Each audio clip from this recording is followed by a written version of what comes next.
এই দিন ছিল কীর্তনের দ্বিতীয় দিন, যেদিন সবাই মিলে একসাথে কাজ করেছি। সেম সেম শাড়ি পরেছিলাম। আর এই দিন হচ্ছে আমাদের এলাকার পাড়ার মানে মেয়েরা আর বউরা মিলে সবাই মিলে খরচ দিয়েছে।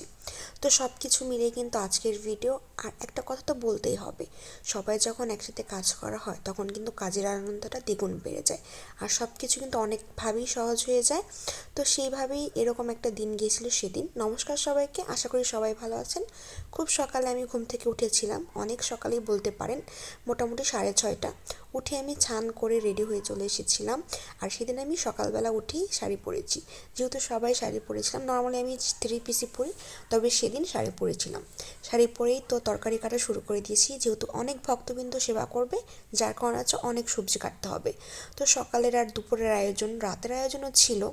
তো আমরা সবাই মিলে একই কাজ করছিলাম, এলাকার বৌদি, পাড়ার কাকিরা সবাই মিলে। আর এদিক দিয়ে হচ্ছে আদা বাটা হচ্ছে, তারপর হচ্ছে শাক বাছা হচ্ছিল, কাঁচা লঙ্কা বাছা হচ্ছিল, সব কিছু কিন্তু বেশি কোটে নিয়ে নেওয়া হচ্ছিল। আর এদিকে দেখতেই পাচ্ছেন কত লোক। তো সবাই মিলে একসাথে যখন কাজ করতেছিলাম না, কাজের এত আনন্দটা এত দ্বিগুণ বেড়ে গিয়েছিল, খুব ভালো লাগতেছিল। বেশ অনেক দিন পরেই একটা জমজমাট পরিবেশ সেদিন হয়েছিল। আর একটা তো কথাই আছে, সবাই মিলে যখন কাজ করা হয় তখন কিন্তু আনন্দটা অনেক বেশি বেড়ে যায়। আর এই দিক দিয়ে তো রান্নাবান্না শুরু করে দিয়েছি, সব কিছুই রান্না হবে। যেমন 2 পদের ডাল হবে, বেগুন ভাজা হবে, সিম ভাজা, পায়েস হবে, আলু ফুলকপির রসা হবে, শাক হবে, আরও অনেক কিছু, প্রসাদ তো হবে।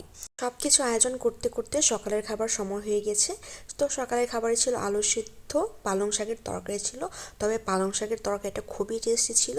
আলু, মূলা আর হচ্ছে বেগুন দেওয়া হয়েছিল, সাথে একটু সিমও দিয়েছিল। আর ছিল ঝাল ডাল, খুব ভালো খেতে হয়েছিল। প্রসাদ আসলে এমনিই খুব ভালো লাগে। আর এরপর দুপুরবেলার জন্য হচ্ছে আলু ফুলকপির রসা হবে। আমি এখানে ফুলকপিগুলো ভেজে নিচ্ছিলাম। তো কথা বলতে বলতে দুপুরের খাবার সব কিছু কিন্তু তৈরি হয়ে গেছে। আর এই যে দেখতেই পাচ্ছেন, আমরা সবাই সেম কালারের শাড়ি পরেছি। কী যে ভালো লাগতেছিল দেখতে, সবাই ছোট বড় সবাই, এলাকার বৌদি কাকিরা মেয়েরা সবাই মিলে হচ্ছে এক রকমের শাড়ি পরেছি। আর এদিকে আমরা সবাইকে প্রসাদ বিতরণ করছিলাম, অনেক খেতে দিচ্ছিলাম। এত এত ভক্তদের খেতে দিয়েছি, কত যে ভালো লেগেছে মানে বলে বোঝাতে পারবো না আসলে। আর এখন আসলাম মন্দিরে, সারাদিন পর কাজ করার পরে সন্ধ্যাবেলা আসছিলাম মন্দিরে। এটাও কিন্তু আমাদের একটা পার্ট ধর্মের। তো এখানে হচ্ছে আমরা গঙ্গা জল দিয়ে, মানে মানুষ হচ্ছে একটা দক্ষিণা যেটাকে বলে সেটা দিয়েছিল। তো এটাই আমরা তুলতেছিলাম সবার কাছ থেকে। এটার মধ্যেও একটা আলাদা একটা আনন্দ আছে। অনেকেই বলতে পারেন এত বড় হয়েও এই কাজটা করতেছেন, একটা হাস্যকর বিষয় হতেই পারে। তবে আমার কাছে না এটা অনেক ভালো। সবার কাছে যে সবার করে সামনে যে কত যে ভালো লাগছিল। আর এইদিকে মুড়ি, চানাচুর, কাঁচা লঙ্কা দিয়ে মাখা হচ্ছিল, আর আমরা সবাই মিলে একসাথে খাচ্ছিলাম। এরপর অনেক মোটামুটি 10টা বেজে গেছে, আমার বড় এসেছিল। তো আজকের ভিডিওটা এই পর্যন্তই। সারাদিন অনেক এনজয় করেছি, অনেক আনন্দ করেছি, সব কিছুই না অনেক ভালো গিয়েছে। ও এসেছিল রাত্রে, তখন তো আসলে শাড়ি পরিনি, ও আসলে শাড়ি পরাটা না দেখতে পাইনি, তবে অনেক মিস করেছে। তো আজকের ভিডিওটি এই পর্যন্তই। ভালো লাগলে আমার প্লিজ লাইক ফলো করবেন। ধন্যবাদ সবাইকে।